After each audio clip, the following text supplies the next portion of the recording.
Mbote mingi na bana Kinshasa pe Congo mobimba na ba amoureux ya culture na biso congolaise. Ici Elise Salumu oyo scandale et salemi na réseaux sociaux na photo pe kombo nangai par rapport ya lisolo ya la fille du serpent. Ya kolobeza ibelete parce que là je suis choquée. Mes fans quand ndenge boza choqué ngape naza vraiment choqué et puis abattu par rapport ya mensonge au eza kolobama à propos ya kombo nangai. Mon peuple est payé par manque de connaissances, ainsi dit l'Éternel. Bonjour, bonsoir, Boza Ebele. Bota la biso na pesibino mbote bisika nyonso bozali. Boza tellement ébélé. Très chers téléspectateurs, vous êtes si nombreux devant vos postes téléviseurs pour suivre cette émission Congo News Télévision, Congo News avec Congo Racine Télévision. Un grand merci à nos partenaires, aussi à Laura la patronne à Livre d'Or, sponsor officiel de cette émission, aussi à nos partenaires. Complexe Ours Noir, autrement Luche Kapanga, Ours Blanc, aussi à Fantôme en Soulouzolo depuis Turquie, un petit coup d'œil, clin d'œil plutôt à celui qu'on appelle Herman Kassongo, Bako et tout, moi n'oublie pas. Vous avez belé la vision dans Félicide, on a Pessimilumbo et Bissika Bozali. L'actualité nous appelle.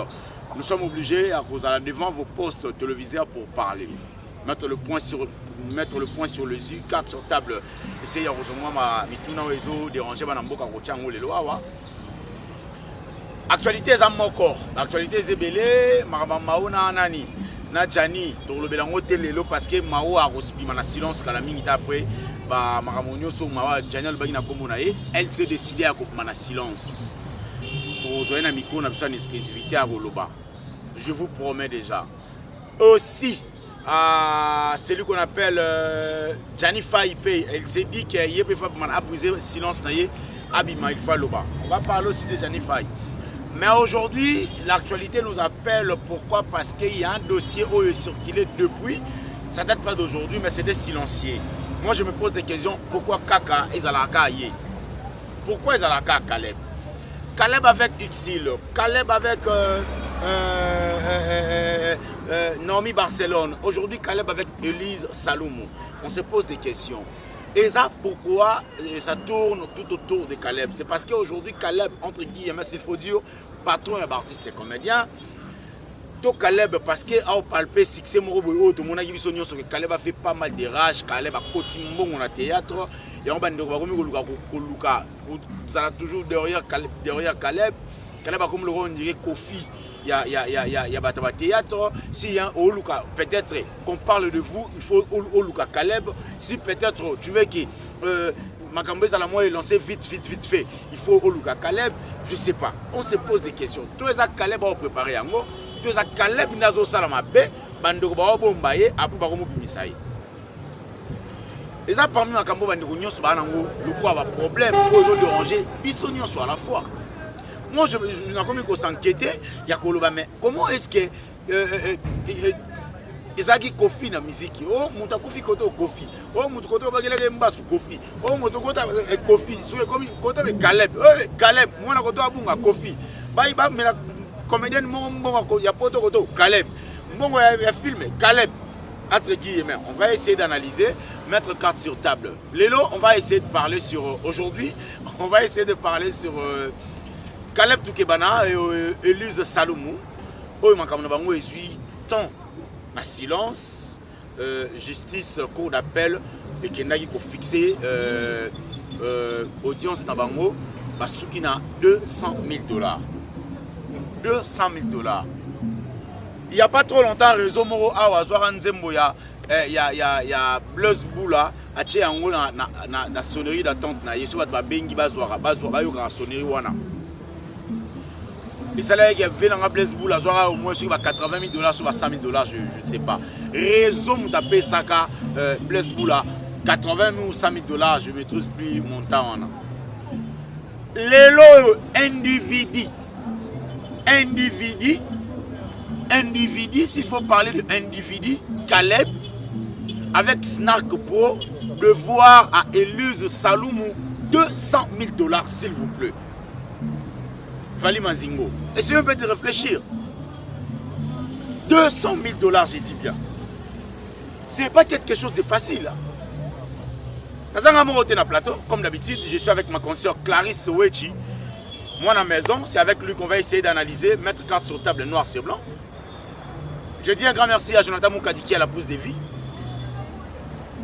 Jonathan Moukadiki à la pousse des vies. Elle va essayer de nous faire ce qu'on appelle Tozana, obédience morotée. Tozana, journaliste tendanciété.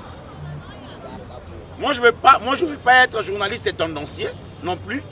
Je ne veux pas être aussi journaliste on a la plus côté à Élise parce que je parle bien avec Élise. On a autant la pété Caleb parce que je parle bien avec Caleb. Non.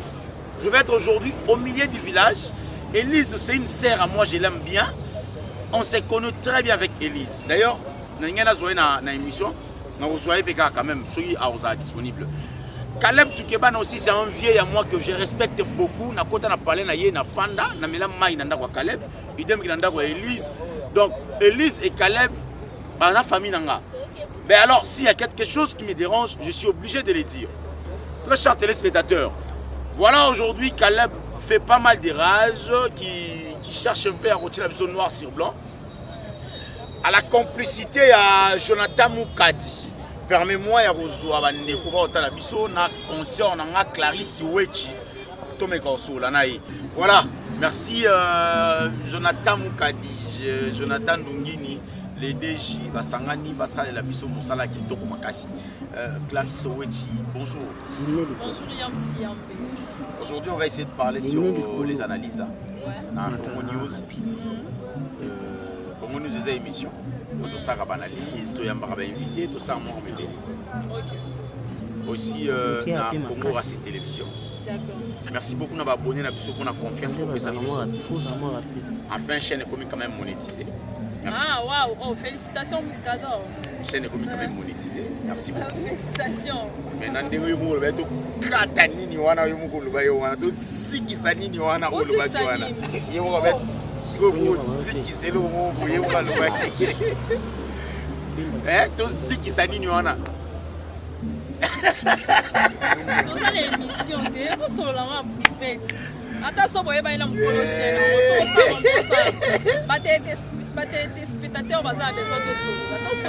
Voilà. Aujourd'hui, on va essayer de parler sur Caleb Tukeban, Élise Saloumou, Mao Gifoule et Janifai. Mamoulopo, là, si je ne maîtrise pas vraiment. D'ailleurs, j'ai cherché à rejoindre le numéro, il y a Karine Mokondi pour nous avoir une précision. Le roi n'a pas été moi, il y a Karine Mokondi dans un gamin en retard. Il s'est fait qu'il n'a pas été. C'est une sœur que j'ai connue depuis.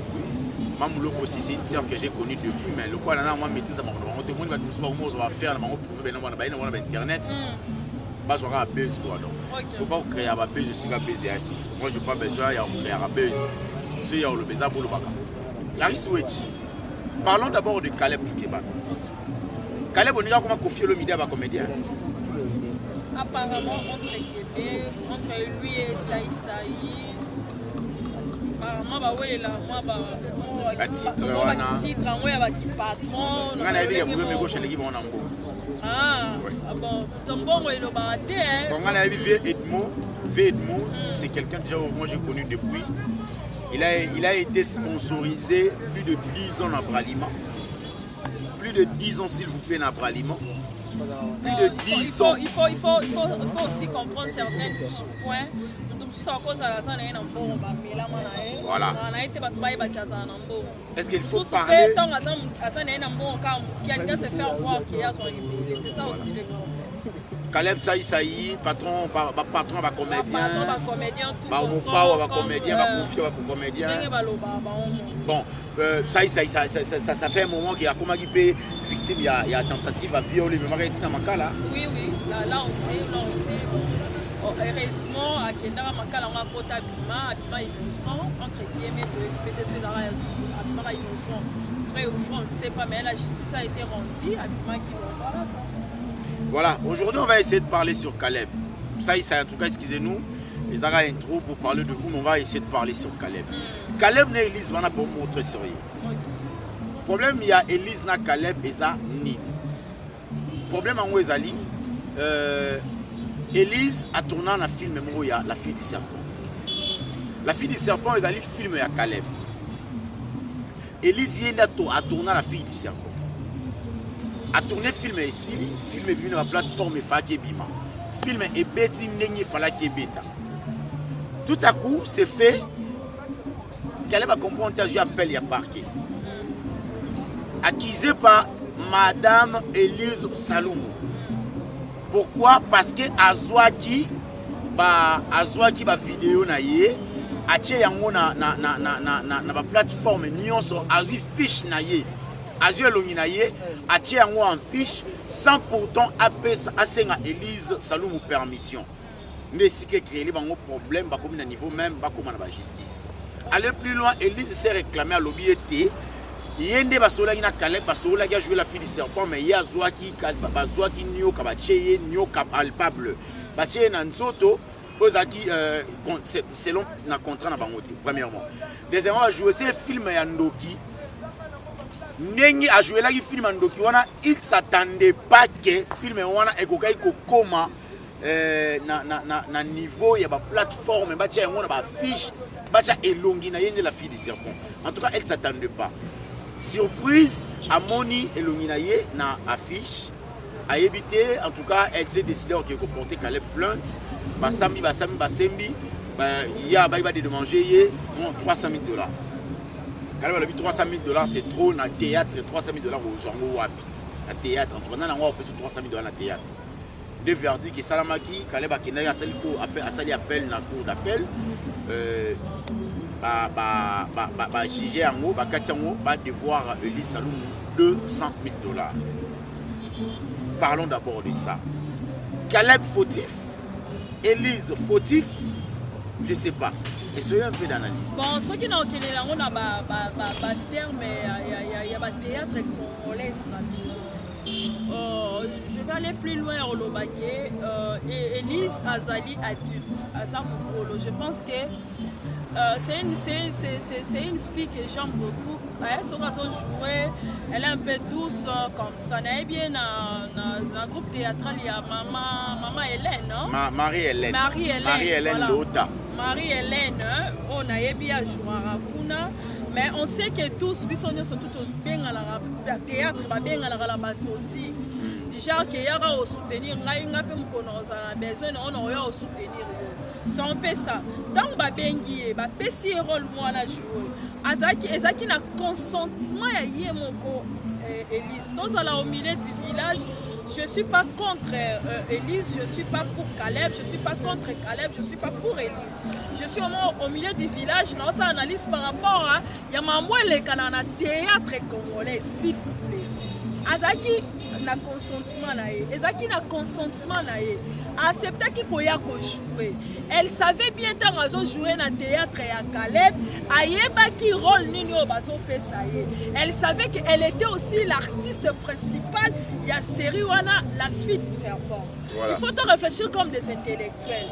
Tant où yo rejouer na ba théâtre na biso congolaise, tout le monde a bataka ba miniature ya bilongi ya bato. Tout le monde a basala ba affiche ya bilongi na bato.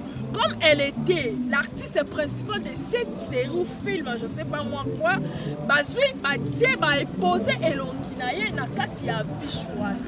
D'ailleurs tant wayaki, je pense pas que tant dans ça la batondi, même si relation weza ndengeni mais moi transport ou bien caché à tes arango ya malongate mais caché quand même les alara moi o ko aider muninga moi ba transport moi colia o ezara permettre à théâtre tu vas jouer pendant 3 à 4 jours je sais pas moi 5 ans.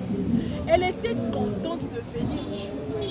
Ce qui a Monique et Laurent Moko ça qui ça ne va pas ou bien Monique affiche na bataki pourquoi pas appeler Caleb dans Nengemoko boya famille.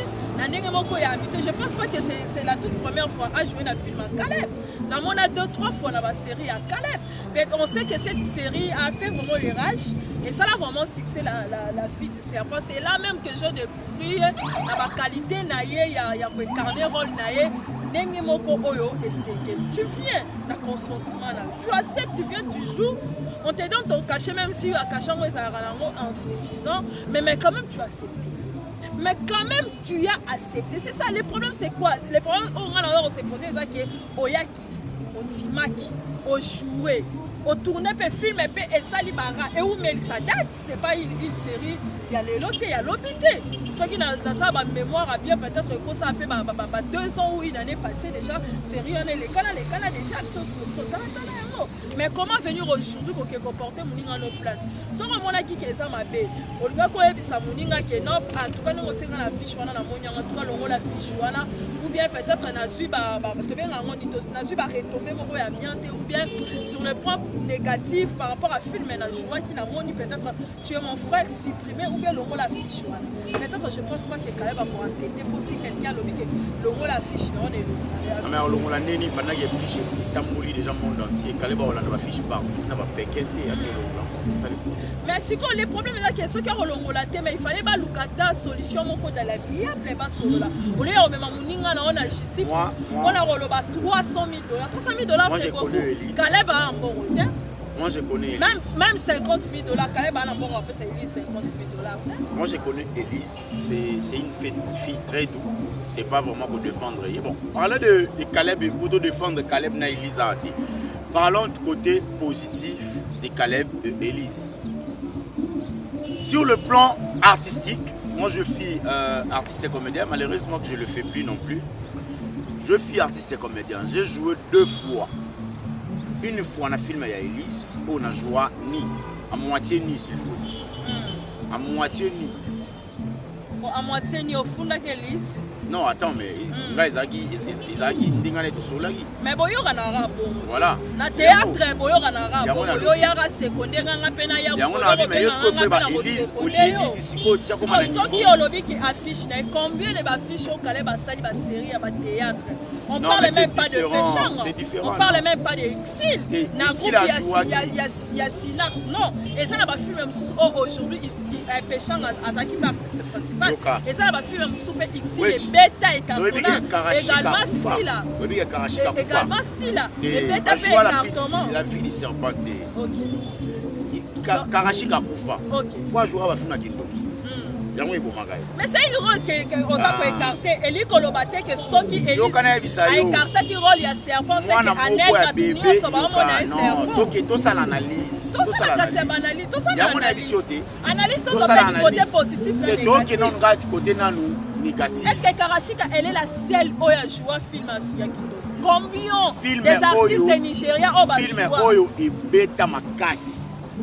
Lelo papa oyo anda retourner Djibola no tshama ndefa pembe boni ngana nda ko copier série moko akufa no jo ba rola bandoki ça dit ba rôle ya bandoki ezana ba retomber moko yaka na influence ya vie ya moto parce que ba retomber nango ezala plus côté négatif parce que yo zolinga opoata monde à ténèbres. Peut-être mbongo oyo ndeko Elise azwaki côté négatif je parle bien. Ezalaki insuffisant par rapport à mbongo oyo Elise a commerçante à la comédienne. A ça la ba film, à ça la ba affiche. A tali mbongo kale ba côté ici. On a illuminé hier est tombé eza bongo te eza négatif. Karachi Kakufa parce que ndo je vais filmer ando. Ndo on a biso Yasmin Lukusa. Toyi Marambela Yasmin Lukusa après quoi je vais filmer ando. Tout le monde les armes jouer à no jouer sirène au madame Mai. Mais tu vas retomber dans le tu vas retomber dans le oyeba te non mutia mabena na rola kindoki c'est différent. Là tu es en train de défendre. Non je parle de tout ça analyse côté négatif. Mais elle a quand même accepté de jouer cette rôle. Non mais allo bien moye moko. Consentement là, elle a accepté ta qualité. Yokana biso wechide to kena na ba tournage. Moi je suis un artiste et comédien. Mais to kena na tournage ba benga na théâtre na quel tournage. Na komi na théâtre ba bisinga rôle na weza boy jouer 17 tableaux. Déjà tant on a bandi ko tourner. Mutu azo sala script akwe bisanga pesa na 17 té et à 3 tableaux. Il facilite nga. Après, ça va être 17, c'était la calculé qui est 23. S'il vous plaît, on a écrit dans compte nani. Et quoi ça manque à gagner, manque à gagner à Tananga. Est-ce que vous avez un manque à gagner wana? Donc il n'est plus loin, il y a une musique. Rapidement. Donc il n'est plus loin les sous. Bisika mususu Elise à lobby. Toyokani, Toyokanaka. Mais il fallait se ça nous arrive, ça nous arrive, il y a au théâtre. nakobeng ça aime sous Elise na XT pour sur la rater exemple Elise a eu sa condition na nakobeng ça sur place na ngana za kobeng ça na moi aussi j'arrivais en opé c'est pas bonne vie dans matin ngana na to sur la to changa na tableau monter ici voilà donc pour dire que Elise a une possibilité je connais bien la dame je connais bien aussi Tukebana za mutamal asala makamuna na papier na biki wa ba Roland script manet mais par contre ça voit les petits restes dit-on les latins les latinistes Tukebana idem exil comment il s'appelle Elise Saloum idem mais problème est se poser wapi problème s'est posé moi je parle avec Elise dans la voice je vais pas mettre ça na TV parce que c'est pas important selon Elise yekuta zobenga excusez-moi en tout cas moi na yamba parce que tout ça est vraiment important na TVT pour ne pas parler de ça yana Caleb ndenge ba yokanaki ngai na kena na film Elise abisinga Yams en tout cas Elise va passer na pour ça moi bien abisinga Yams en tout cas j'ai une surprise pour toi oyo so yeto so la on a abisinga au tourner heureusement que na ta couper de gaïla nga bien ni te so na ta Yams so ta couper de gaïla toboka ni Yams c'est ça c'est-à-dire Elise na Saloum na Caleb baza en place ba solo laki si a comme na posa funda Caleb Elise a libomati c'est ba luki terrain d'attente et simbate Caleb a débordé la limite o yena Elise ba yokana choqué par rapport na propos oyo ba saliango yo ba lobele lingai na réseaux sociaux. Merci na bande konyon sonan merci na binonyon so bobengi ngai ba fanatique na ngai ba tutu bobengi de partout pona meka ko éclaircir bino likamdenge zalaki. Alors, je suis là pour vous et ceux qui n'ont pas parce qu'il y a bengami partout, journalistes et partout, bengingay. Et dans 2 jours, la star va parler avec de preuves. Merci, je vous aime. Mais pourquoi pas non, il faut toujours, dans les deux parts, au début danger, il y a rôle bazo pesa. Demander cacher mon corps, eux sali ya malonga, eux ça bien pour la lobby et la bien problème eux ça té ok. Cacher ou pas, le même pour la justice ezali oyo bayoka na Caleb ti. Bayoka kinini. Est-ce que comment après que théâtre so sali succès faut pas photo. Non. Moi je ne sais pas na ebi bongote. Nga na ebi ka ke boyoka ni théâtre na nga na osala titre na ngo boy tala histoire ça boye, ta caché na ngo peut-être $50, peut-être $100 et c'est fini. Moutaya joué 4-3 tableaux acquis. Les restes il y a film et ça la succès ça c'était etali artiste oya qui ko incarner rôle na été la kata série mais si ko bayoka la ki c'est ça le problème bayoka la ki oui Caleb baza après ça qui est caché na été ou bien prometteur que après ce qui succès ça la mis en fait peut-être ou bien il y a quelque chose oh ça a kato pour comprendre en roté tozana mon ba connaissance ba kopo magek na tika Caleb baza muto abandi kopo leloté il traite avec des grands. Idem que Elise, Exil, comment on dit ça, Exil, méchant. Idem que Elise, elle traite aussi avec des grands comédiens, Kaya Komote, même en Afrique. Baby, comment production fonctionne. Attends. Oyebi, il solo ya Plus Boula, na Tigo, si je m'abuse pas des Alara. Basenga nzembo ya Blaise Boula bacha yango na mituka o etambolaka moni mituka etambolaka ba obeta musiki ba osa promotion ba chemi musiki ya musu ya Blaise Boula bacha ngo basenga musiki wana bongo à sa grande surprise Blaise Boula basaleli enregistrement ya soki ba obenga mutu na Tigo et Sonara et sonner pour musique nao bakoma na l'état parce que a débordé les solonga na to solaki Elise nani Elise azana ba avocat Caleb azana ba avocat Elise azana ba manager Caleb azana ba manager les solonga bango nde ba sololaki ndenge na yokeli ndeko Elise et fallait qu'il va souka na film la fille du serpent et fallait souka na film et non elongina ye ezala affiché na affiche ne place ba yoka na ba souka yango wana. Souvent, sur au salle de théâtre, au salle à affiche. Ça dépend. Ça dépend, mais non. Ça dépend. Quand tu dis ça dépend. Ça dépend si tu as place dans ma béwa.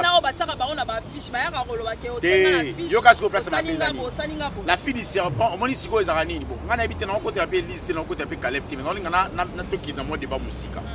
On m'a dit sur ça l'affiche. Il y a film même sous la fille du serpent exemple. On a joué fils et serpent. Basé le minanga ba tcheli kono.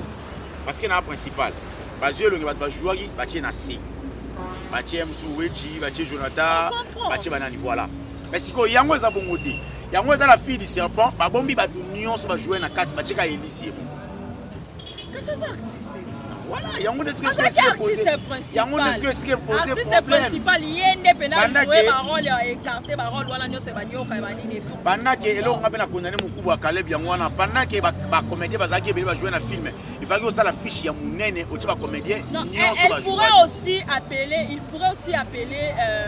aussi appeler qui Elise pour nous dire que non il a ça la fiche. Qu'est-ce que tu penses par rapport à ça? Bon, je pense que peut-être à ce stade il y a un manque de communication Caleb et Elise par rapport à ça. Parce que, bon, quelque part aussi, Elise peut avoir aussi raison. Mais il faut aussi comprendre que le théâtre n'a pas fonctionné. On va bon.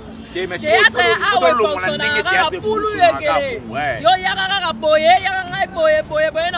Transport, moi, ni nous pouvons na posa na ngai Elise nous appelle na posa Caleb pas roya a rotapeka donc ka bongo désordre bongo c'est un peu bongo.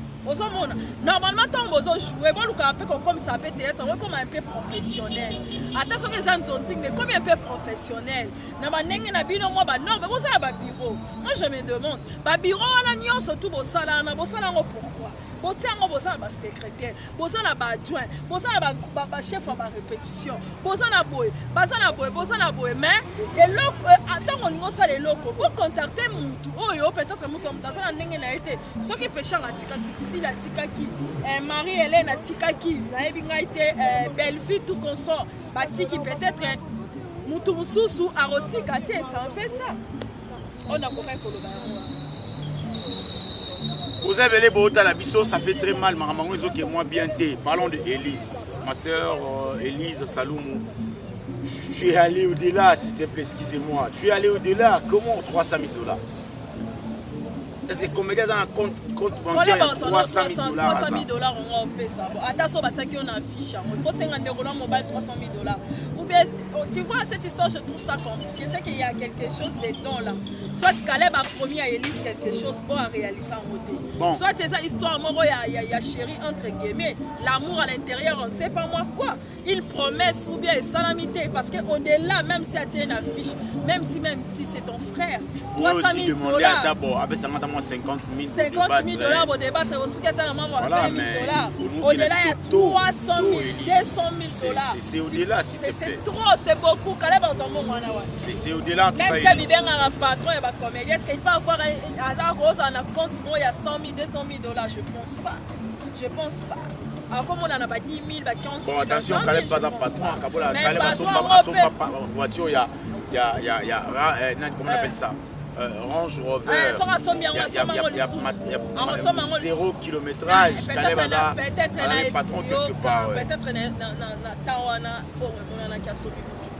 et ça fait que chaque jour on peut le faire à film on peut se faire YouTube bébé ba comme belé na tongo YouTube na poko YouTube na mo YouTube voilà ni ezo kota na ngote bato ba kota mbongo eza oya sali vidéo tout de suite des biso to sali ba tiens on ka ba sali et ça maman 100 vies et ça maman 400 vies et ça maman 1000 filles et ça maman ba 1 million ne bato ba kota mbongo ba musicien na biso on comprend mais les artistes non on ça la 40 000 filles au kasi 40 000 kayo kasi au sali filles tu vas leur ôter 100 000 filles, 1000 filles. Et ça va mais c'est déjà, ça peut être est-ce que Caleb a pas compté ça? Est-ce que Nina Caleb est à la maladie? Mais oui, Sinac Télévision est à la maca et puis. Moi aussi je vais parler du côté de Caleb. Je suis désolée. C'est un artiste que je l'aime beaucoup, mais on m'a dit la fille, ceux qui bato abi Caleb pas trop arrogant, trop orgueilleux. Sur les points explotés. Abi Caleb a expliqué Naomi Barcelone. Naomi Barcelone. Qui encore une fille que je maîtrise pas son nom très bien là. Naoka qui est sur la Kati. Nayo qui soit histoire ailleurs avec maman Moulopo. Et ça qui entre guillemets maman Bongo. Toye les sous ah bien, tu es quand même un père de famille, les gens te respectent, tu as tes fans quand même au Bali. Mais les fans, voilà, le loro, fan, non, ça va C'est pas des erreurs, ce sont des situations sales. La situation mal propre. Moi qui escroquerie, moi qui malhonnête, moi qui sérieuxité, quand même faut être responsable dans ma ça là quand même. Pour ça moi la responsabilité Zali, tout le monde on sent maintenant que oui c'est Caleb, tu viens chaque fois avec des histoires. Peut-être que comme on croit dans Batouana, donc comme on dit mais la Batouana pour toi quelque part que Batouana basa marambo ba lo basi Caleb ba lo bango marambo solo ou au-delà il y a tout ça la carte justice ba faut pas on est ba yebi ni pena ba ensemble la pena en Freddy ou soit Elise a cherché Caleb n'a pas voulu écouter ou bien à balada qui a un moment na ça na ba ficher ça là. Ah, ni nango c'est un rapport là bon on fait ça peut-être c'est ça et Elise peut-être étant qu'une femme panique peut-être elle m'a ridiculisé à l'oblige là voilà on va aller à la justice comme ça justice mais ok la justice c'est ça et ça là on m'a bêté sur mon monique mais c'est qui faut aussi les tout le temps justice mais justice des arabiens non on est des frères et sœurs on est des frères et sœurs tala moi je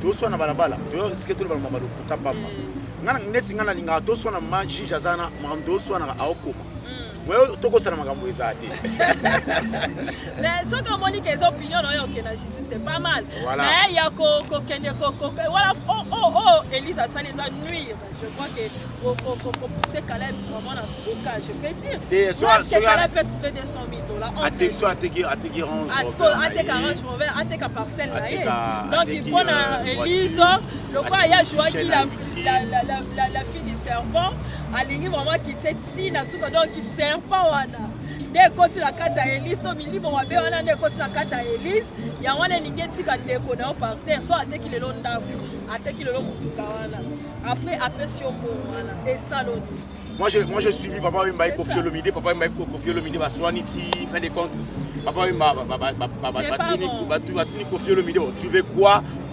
que tu réclames quoi chez papa Wimba a bien de manger là malgré que ça ne soit pas un bassin de Kofi fin de compte Kofi Alobi a de manger à $1 $1 quoi mais toi tu viens tu demandes $300,000 $300,000 tu vas qui n'a $200,000 je m'assure je t'aime bien même c'est un peu de réfléchir tu vois la cour d'appel en attendant justice congolaise, voilà selon Caleb, le contenu d'ailleurs sur Facebook parce que je vis ma déclaration d'ailleurs sur Facebook. En attendant, il fait confiance à la justice par rapport à la cour d'appel Oyoya au Sali. Mais quand on peut revoir les montants, il doit payer quand même le montant, mais ça là c'est trop. Il accepte quand même, je sais que je j'aime chez Caleb, il a accepté quand même qu'il doit payer l'argent, mais pas $200,000. Et ma sœur aussi. C'est ça. Et c'est comment attendre à 50 000? Est-ce que 20 000 euros Attends, $20,000 c'est ça aussi les problèmes. Ça n'est fini pour aujourd'hui, très chers téléspectateurs. Vous êtes si nombreux à suivre cette émission Congo News en télévision. Nous sommes arrivés pratiquement à la fin. Oui, Clarisse, à la fin de cette émission déjà. Bon, à la fin de cette émission, tout ce que je vais dire, moi, et ça analyse dans la salle qui par rapport aux artistes et comédiens, je vous insiste pas, je suis pas contre vous, mais j'ai l'impression que c'est comme si il y a quelque sorte. Il y a toujours le matin Baptiste, pourquoi Baptiste, vous êtes toujours là qui ont du scandale, c'est pas bon. Il faut votre travail dans la mia et ça la vie nos bien. Votre affaire nous on passe pour gagner quoi. Bon, tiens quand même, moi mon problème quand tu as accepté c'est déjà il faut accepter le reste des choses, c'est ça le problème. Quand tu acceptes au yelo bilan 10 000, et quand comme au traitement il faut accepter. Mais quand tu viens au 10 000 après la sphère de compte au balouki, ça aussi c'est quelque part c'est pas aussi responsable, c'est ça aussi. Et puis tu sais comment Babylone la bino théâtre n'est fonctionne. Quand il vient au travail, tu n'es pas mon croyant dans cette histoire. Allez, comme on a ainsi qu'à passer comme c'est pas bon. Des fois il faut d'autres termes à la fiable. Vous avez pas aidé la bino bazali les maçons sont là. Et l'homme aussi il est quoi? Il est si c'est avocat et puis il est pour vous. Pour la bino avocat peut combien la bino pour trouver terrain d'entente et puis voilà il y a encore tout ce que je peux dire. Moi ça l'effort il y a la bino et ça la bino. Merci beaucoup, ça n'est fini ici. Vous êtes si nombreux. J'ai dit merci beaucoup à Laura la patronne, sponsor officiel de cette émission. Bien Makwata, TV Mongo Bébélé na France. Hier on a Grèce, aujourd'hui en France. Félicitations. De longues jambes à vous, de longues vies à vous, Bien Makwata. Aussi à maman Zozo Nakana na États-Unis. À vous. Aussi à Laura Mansanka. Merci aussi. À maman Véro Balissa en Belgique. Aussi à maman MMN. Moi, mon Penda Solo, je te dis un grand merci pour un compliment na yo et ça les biso bien. Merci aussi na bandeko nyonso bazwi papa pour la biso soki nzambe azongiti. On a plus tout prochainement pour tomber carreau là. J'ai dit merci na Jonathan Mukadi à la prise des filles. Au revoir.